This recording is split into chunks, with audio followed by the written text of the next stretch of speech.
Today I will be combining some media that I honestly didn't think would work well together, but I was so wrong. Stay till the end to see the final outcome. I'm very pleased with this one. Are you ready for the next episode? Thank you very much for all your suggestions. I keep a list of your suggestions, and then one day I feel like, yes, that's it. That's the day. So today is the day for a sailing boat. Yes, a nice seascape with a sailing boat. We'll be working on a 30 by 42 canvas. I'm talking about centimeters here in the UK. I just don't want to paint the boat. I don't want just to paint the sea. I want to experiment as usual, so we'll be up to something different. Something very different today. Oh yes, very different. The first thing I want to do is to decide where my boat will be positioned. I don't want it in the middle. I don't want it at the very bottom. I would probably want it roughly third of the canvas, somewhere here. Something like that. First, I think I'm going to use modeling paste maybe, or heavy gesso on the boat, but you'll see what I'm going to use for the actual sails. I am going to stick a piece of masking tape around the edges of the boat because I want the edges sharp. This boat is going to be rather smooth, I'm hoping. There will be on some waves, yes there will be, but as usual I've never done a 3D boat in my life, so I am excited. I hope you are as well, to see how it works. Love the unknown. I'm not going to tape the bottom of the hull because there will be some waves here. I was about to use the modeling paste when I remember that it was much more runny than my super heavy gesso. What kind of shape do I want here? I want it to be raised because once we add the background, I want the sailing boat to stand out. A little info about me. On and off I tell you some personal information. So probably most of you don't know. I mean, my patrons know that I actually grew up by the seaside. I saw plenty of sailing boats, huge ships. I love the seaside. This part should be thicker. Let's leave it like this. Yeah, I know I behave like a child sometimes, but I just have to peel it off to see to see what I did. I just have to. Oh. So now I can add some waves, perhaps a little bit. I like to see quick effects. Okay, bigger palette knife, because I want some texture here. The rest will be rather smooth. I only want some wave action here at the very bottom. And of course there will be some waves behind. I am taking a brush and trying to fix my little boat. This part is definitely too high. There's too much of it.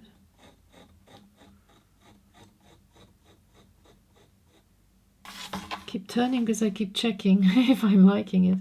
Okay, that's better. It's dry. I am going to make some kind of a heels.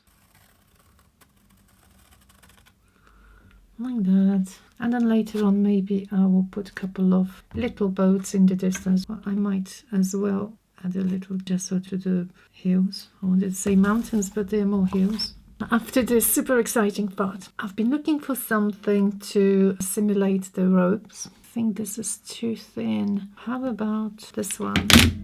I think this one will be perfect. And now I'm going to use the real cloth for the sails. That's what got me so excited. I kind of wonder if I can use this. Maybe I should start with the main one. I'm ready to cut it out. I'm not sure how I want to do it. Let's just stick this down, but of course I'm not going to use glue. I'm going to use the same gesso.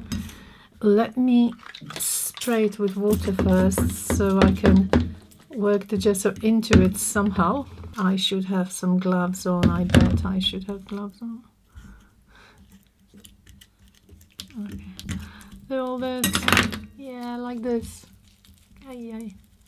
I can't turn the video off now.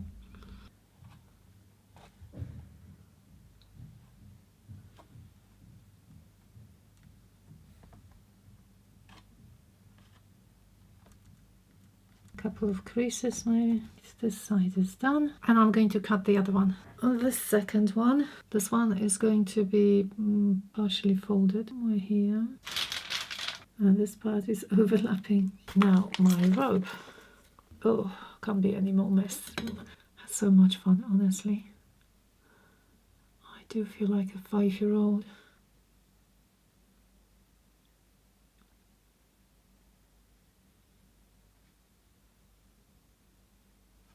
Gradually, it's starting to look like the real thing. Done. I was about to add some detail, wondering how to do it, whether to use the heavy gesso, and then I remembered that I had a cone filled with my paste from one of my 3D flowers. I think it was the magnolia. Perfect for the job.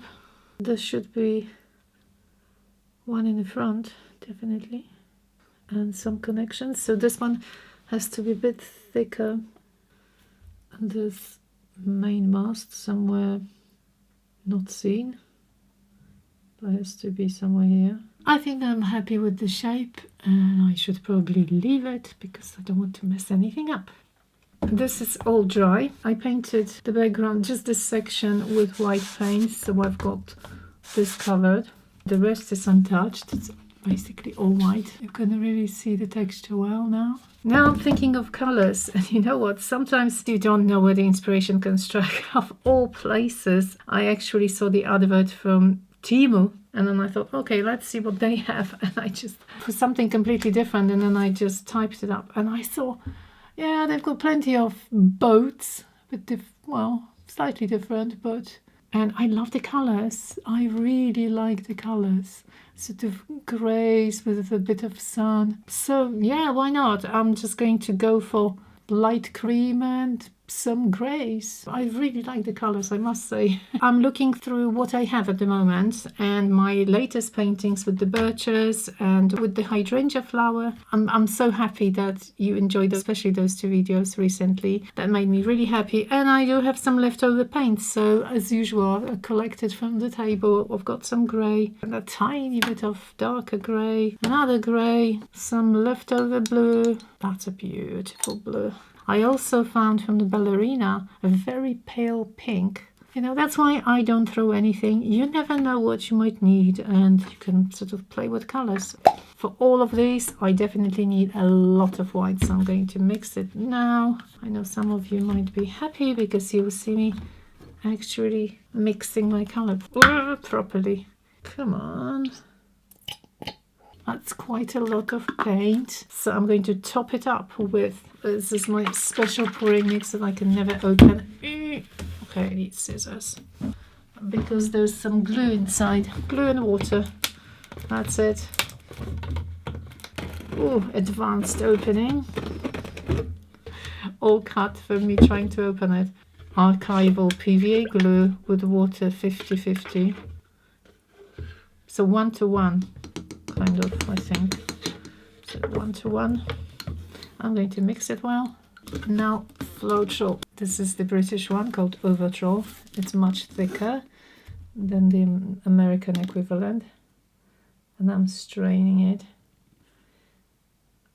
I would say, oops, that's probably enough. So I probably put 1 part of Floetrol here. Sometimes I can put 2 parts of Floetrol. This is way too thick for what I need. I need a really runny paint. So I am going to add some water to it once everything is well mixed. This is pure water.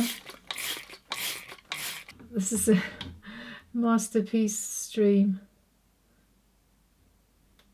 I am going to use this white to tint other colors, to lighten them up. Adding white to paint is called tinting. I love making colors that you can't buy. My lovely colors are here.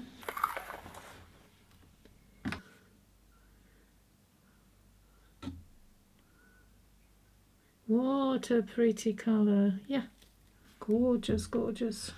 Now there will be this in the middle. Hopefully I will know where the C ends. I'm being a bit more careful than normal because I know where I want which colors. And I'll probably blow from center towards the edges, as I'm thinking now.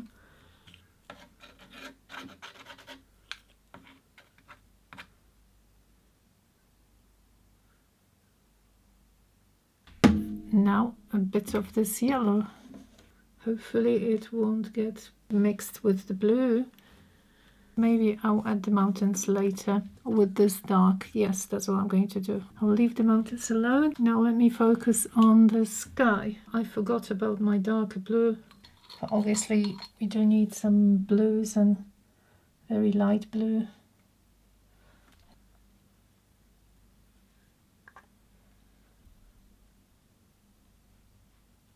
Making sure the edges are covered. I'm putting one layer of this light blue here. Light grey blue, I would say. Yes, now the yellow. That's quite a dramatic colour here.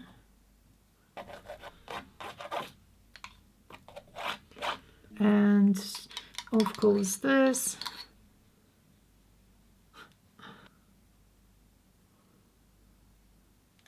Even a little bit of pink, why not?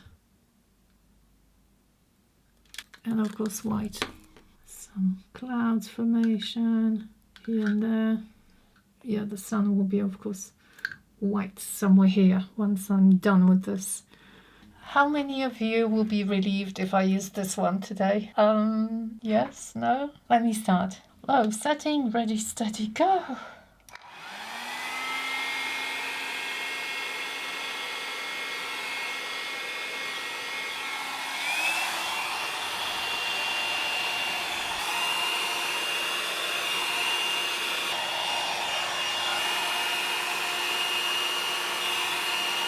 I think I want to add a little bit of white here, there, with a touch of yellow. I didn't want this yellow to go on its own on blue. Sorry, I am using the other hairdryer now. Okay, dangerous, don't use it.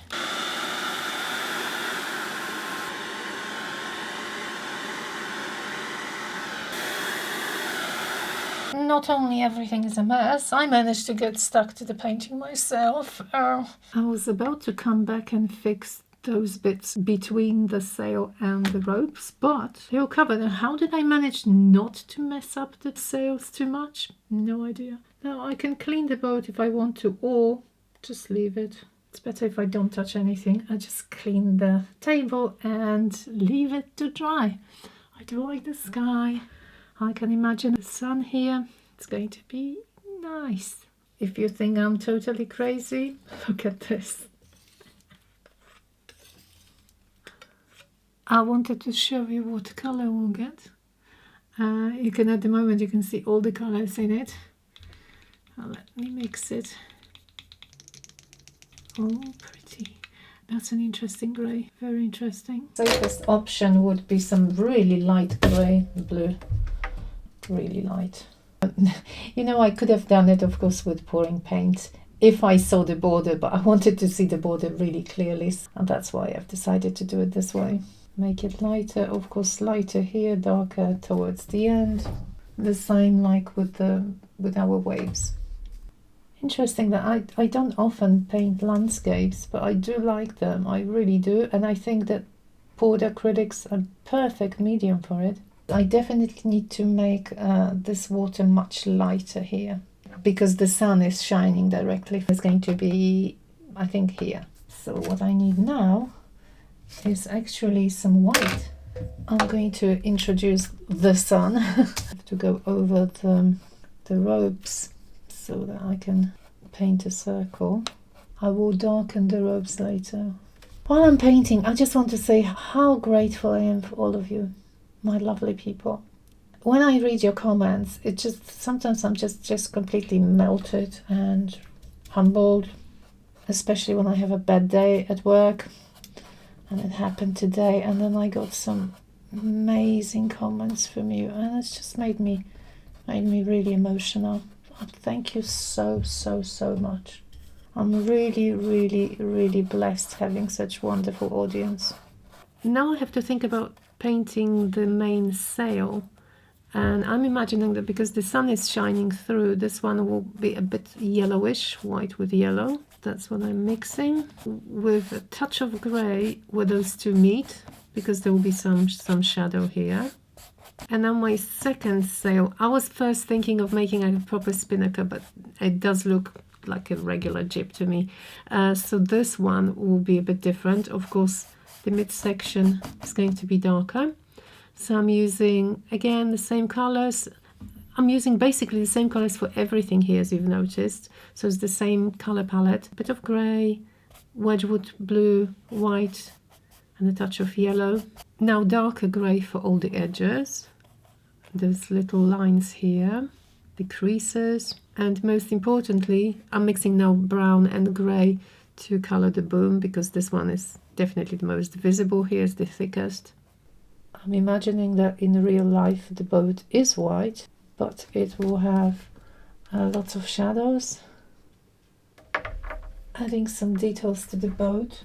I didn't know a boat can be so difficult to paint. Well, maybe for some of you it's easy. I've never painted a boat, so I'm kind of struggling here.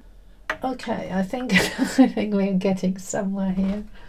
I'm hoping.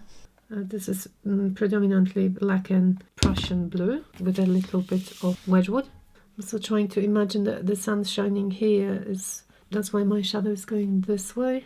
Final touches with brown. Usually such paintings have a few more ships. Maybe I should add a couple more boats. I think I am going to position it somewhere here, far away in the distance. I don't know if to add another one or not. Okay, I'll try. See if I can.